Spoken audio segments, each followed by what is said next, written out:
Dirk, many congratulations. One of the best games of the tournament so far. Just try and put your emotions into words for us after that.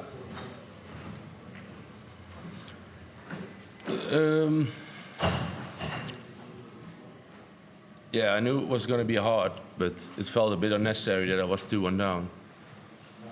A 99 average, despite missing quite a few darts at double early on. Just how pleased were you with the character you showed to come back there? I'm not really pleased, because in my opinion I should have been 2-1 down. But I didn't know the averages. But I was just happy that all the way through I kept believing that I was, because my darts were going well from the way I threw them. But then they didn't all go in, but I was happy. No, I wasn't happy. I was just believing, because I was like, if it will go in, I will win. And after struggling early on the doubles, you hit 4 ton-plus finishes in the end, including that incredible 170. What was the turning point for you? In my opinion, there was no turning point.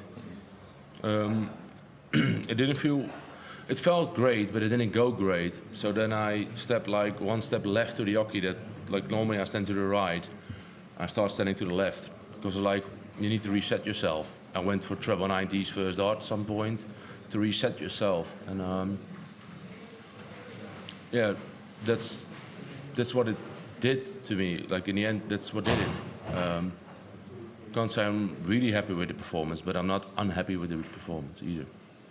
But to say you're not too happy and still average almost 99 and score so well and perform so well when it really matters, that's awfully encouraging to build on going forward.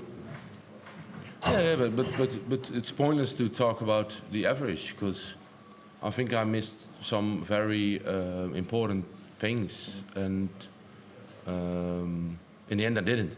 So, for instance, the 38 in set 2, leg 2. So leg 1, I'm a bit distracted by the wasp in the beginning. Go 42-59. Your throw is broken, but I've just broke his throw for the set. So then you have to break his throw back, and you miss 3 darts on 38. 2-0 down, make it 2-1, miss 1 dart, he get 1 dart, he takes it out. I mean, he was doing good things as well, and at the end it's satisfying that when you really needed it, you take the 100 pluses out. There's also still a thought where you think like, it shouldn't be this hard as it is. Thanks, Dirk. Well done. Dirk, congratulations. Before your injury, we saw you produce brilliant darts, like that high level. Now, that last set and a bit, you seem to find that level again, and we see Michael van Gerwen and Luke Humphries also have that amazing level they can go to. Do you feel you're almost back in that category again, where you were before the injury now? No, not really. Practicing-wise, maybe, yeah, but I think the biggest thing is the confidence. And the confidence is not even close to where it was. How do you... But my game is better. If I'm being honest, I think my game is like probably 10% better than it was peak. But my confidence is like 20% less than it was. If I sort that out, I'm way better than I was then. That's a scary prospect for everyone else if you think your game is in a better place now than when it was, because you were doing damage then. So what damage can you do going forward? Looking at game again, mate. Simple as that? Yeah, but the last 2 years I lost first round. And this year I'm just happy that I won my first round, because I mean, he was at least top 8 toughest draw you can draw. And just happy that I beat him. And I didn't even look at the second round, because I was really fearing of losing again first round. So my practice was like unbelievably hard to myself, because like, oh, there's no holding down here in the first round, so I have to be very good. Dirk, congratulations on the win. You mentioned that your confidence has dropped off a little bit, but is the belief still there? Do you still believe that you can have a really deep run here, and how much of that is still there from before? Yeah, the belief is there, 100%, but not like it was. I mean, but it can be so easily be back. I mean, let's say if I win the next round, my confidence get up, or the next 2 rounds, it can be back straight away. But you come from playing a lot of quarterfinals. I mean, the last 32 in every event was a bad result, and now sometimes you're just happy to make last 16 because your seeding is different. So you play better players earlier on. You don't beat them all the time. I mean, that's not even a confident thing. That's also a draw thing because the higher up in the seeds you are, the not easier, but let's be honest. If you play a top 8 player or in the 3rd round or in the 5th round, at the end, you beat the not top 8 player more often than the top 8 player. So it's also a math thing. And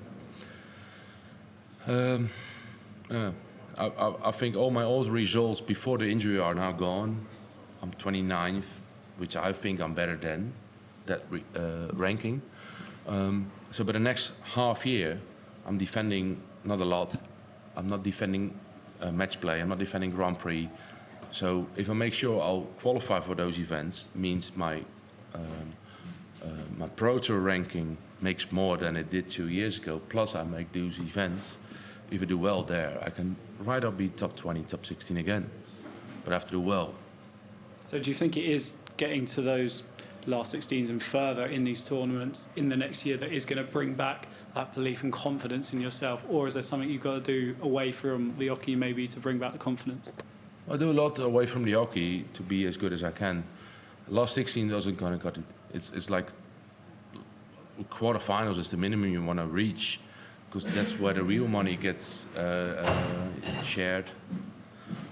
But I think I have to work harder than I did last year, and because my focus was like I was injured. So your first focus is of not being injured again. Stop the injury. Then your second focus is not being injured again. So I'm fitnessing a lot to make sure all these muscles that were not working when I was injured are still working. Because the guy that I like, what's it called? No, way higher. Like guys that those knees and shoulders. Don't know the English one. No. You know it. Well, I've been with a neurologist. Doesn't really matter. But like the guy that does the surgeries on shoulders and knees, he said you're gonna have a fall back. It will come back. So this year, all my focus was on fitnessing so hard that all the muscles that needs to cover up for the injury are strong. So when I get the injury, it doesn't really bother me. So, but next year, I want to put all my time back in getting my top level again. So in terms of this one with the draw, are you happy with the way the draw's come out, James Farrell next, and looking forward towards that potential quarterfinal? Are you eyeing this up as a real opportunity for you to make it again? This guy, one of the toughest first round draws. He says you're happy with the draw. Well, in a way, I was happy with the draw because I couldn't think about he might hit the 75 average because I knew my opponent was going to hit a 90 plus average. I'm not sure if he did, but I think he did. And from that point of view, I was happy with the draw because I couldn't think of not performing well because the only thing I was going to win this first round was by performing well. So from that point of view, I liked my draw and I didn't look to the second round either. Congratulations, Dirk. What was preparation like ahead of the World Championship for you? What sorts of things did you do to prepare yourself for such a long tournament? Threw darts. Simple as that? Yeah, a lot. A lot of darts. And how do you assess your performance overall there? I know you said that you were disappointed to be 2-1 down, but ultimately how you powered through in the final set with such a high average and all of those finishes, surely part of you has to be pleased overall with that. Yeah, but you don't know your average during the game. So that's like a after the game statistic. I can say I'm happy with the 100 plus finishes I did when I really needed to, because when I was 2-1 down, it really felt like I was done. And then I hit the 109 and 106. And then starting the last leg, you did the 170, 180s. Yeah, that gave some confidence. But like I said before, it felt good, but it didn't go good. But as long as you keep attaching like it feels good, in your head you feel like if it comes, it will go, and then we're done. And a word for Andy Baetens, because he now loses his tour card as a result of that defeat. Is he way too good to lose his tour card because he's shown in that game against you there, small glimpses of what he can do on the big stage? Well, I don't think so, because if you're being honest, if you don't make top 40 ranking, not top 40 on Pro Tour, and then perform like this, the only thing it means, like you don't have your priorities right. Because I saw an interview of him saying, I practice a lot for this game, I'm expecting a lot, and he was playing very, very good. It only means, like, if you can play like this, and you don't do it all year, then you don't have your priorities right. Because your priority is probably in working. And it is hard, because you have to gamble sometimes to get rid of the certain money which the job gives to practice more and perform better on a tour. But you have to be very clever to make more money than you can make on a tour when performing well. If you see like the way he plays tonight, you'd say he would always make this top 40 on the tour, or maybe at the end even top 40 in the Worlds. So in some way, yes, to your question, but at the other point, sort your priorities. Thanks, Dirk. Evening, Dirk. Great to meet you. You touched a little bit on your We shoulder. didn't meet. Well, You was there. meeting you now. But great to Not see meeting. you then in the press conference then. Okay. You touched earlier on your shoulder injury as well. How is the shoulder feeling at the minute? Because I know from other friends who've had nerve damage in the shoulder, it can be quite a long-term injury and pain. How is it feeling right now? Well, it took me over a year, over 1.5 years, but it's done. That's good. So when you were trying to play with that discomfort, can you just sort of give us an insight into what it was like trying to get through matches whilst having to fight against that at the time? I know the names now. It's orthopedist for the guy. So in the beginning, you're just looking at what is the injury, because very bad. But some guy called himself the shoulder specialist, and he was the only guy that said I didn't have the injury that I thought I had. So I maybe lost 2 months looking for enough confirmation of the injury you had. And at some point you found it, and then you're trying to sort it, but you're Googling it as well. Everyone says it's minimum 1.5 years, well, minimum 2 years, and I think I did it quicker than 2 years, because I had days like I left my home at 7 in the morning, I came back 10 in the evening, just going to all sorts of specialists and sorting it out. So I think I did it quicker than normally would happen. But if I find the right guy, the orthopedist that I found at the end, I would have been done 3-4 months after it, because he had some special devices that really made it gone at the end. So, yeah. Did it change the way you have to do things, not just on the hockey, but just in wider life as well? Like, what tasks became harder as a result of that injury?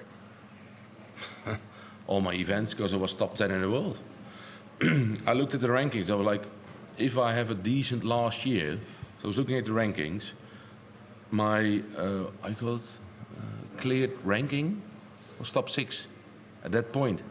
So I was looking for, like, if I do well, I can even go up to top 4. But instead of top 4 or top 6, I ended up number 16 for the next match play, because you didn't perform at all. I mean, considering you've had to go through that as well, do like the victories feel even sweeter now you've had to go through that process? In a way, yes, because you're having to ask questions about you lost first round 2 years in a row. It's not nice to have these questions, because you know there was a reason to, but if you just look at the stats, people say you lost 2 years in a row. So from that point of view, yes, but from the other point of view, I don't live in the past, so what's done is done, and it's going to be harder to come back, but I feel very motivated to come back. And just finally, you spoke earlier about the quarter-final. That's the one you really focus on. But is there belief that you can actually perhaps get further than the quarter-final over here? If I'm being honest, I'm looking at game by game. So I think the world has, well, they have like 3 stages. Before Christmas, definitely now with 2 games, normally 1 game, 2 games as a seed. Then you get 2 games after Christmas, and you got 3 games after New Year. And I mean, you don't want to look, don't want to be too short-sighted by just saying, and many people say, I want to be world champion, and everyone thinks like, you're never going to be it.